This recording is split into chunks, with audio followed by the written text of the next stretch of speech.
Today on TimesCast, Yemen's President Saleh was injured by a rocket attack on his presidential compound. I did not break the law, and I never, ever thought I was breaking the law.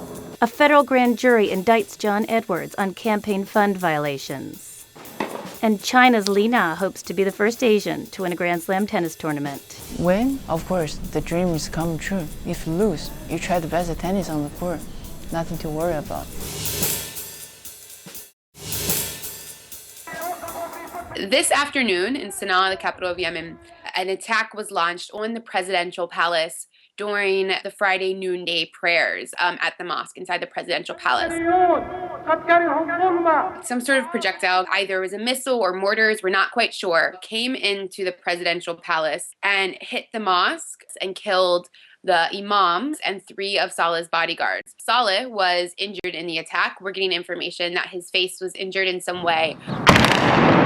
Immediately after this, Saleh retaliated by shelling the neighborhood of Hadda, a very wealthy district of Sana'a, where the compound of Hamid al-Ahmar is, the most outspoken of the al-Ahmar brothers and sort of the fierce rival of the president. Residents in this area are wealthy Yemenis, Yemeni officials, and it's sort of chaos has broken out in the city because the fighting is spreading around the city. This is not the area where the majority of the fighting has been. Talking to analysts and just people who know Saleh, everyone's saying that he will retaliate and retaliate fiercely. Now this is going to turn into, even much more so than it's been already, a very bitter feud between Saleh and the Al-Ahmar family, who right now Yemeni officials believe were behind the attack. The Al-Ahmars and Saleh have sort of this tribal feud going on. Saleh largely believed that the Al-Ahmar family was behind the protest movement. Now what the protest has turned into is this personal fight between Saleh and the Al-Ahmars. There's no question that I've done wrong, and I take full responsibility for having done wrong.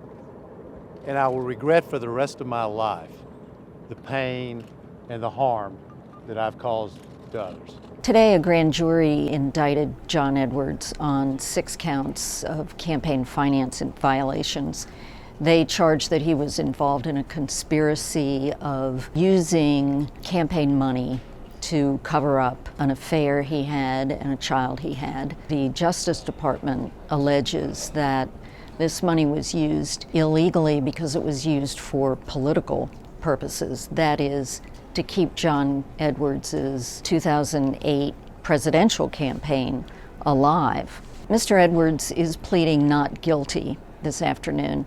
His team says that this money was used, in fact, for personal reasons, to conceal it from his wife, not to keep the campaign going.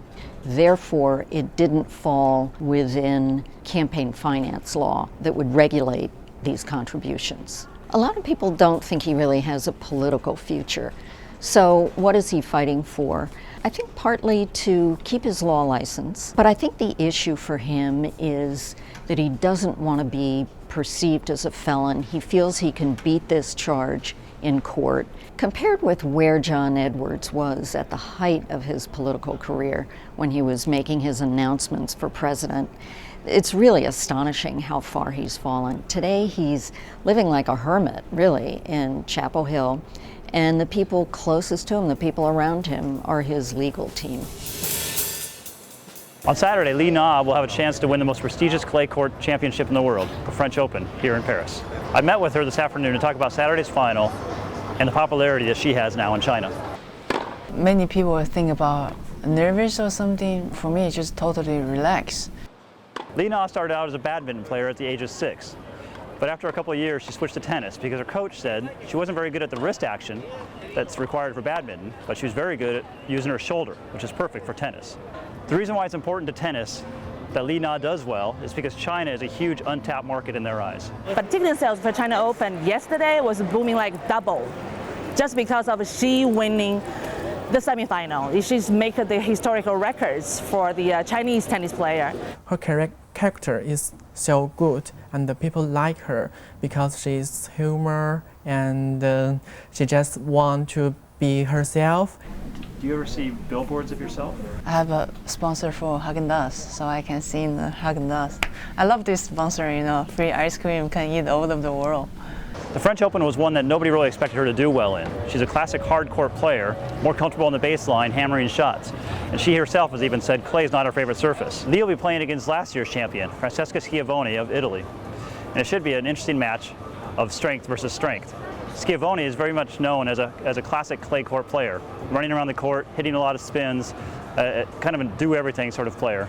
Li Na, on the other hand, is much more comfortable usually on the hard courts, where she stands on the baseline, hammering shots back to her opponent, chasing down things back and forth on the baseline. Win, of course, the dream is come true. If you lose, you try the best tennis on the court. Nothing to worry about.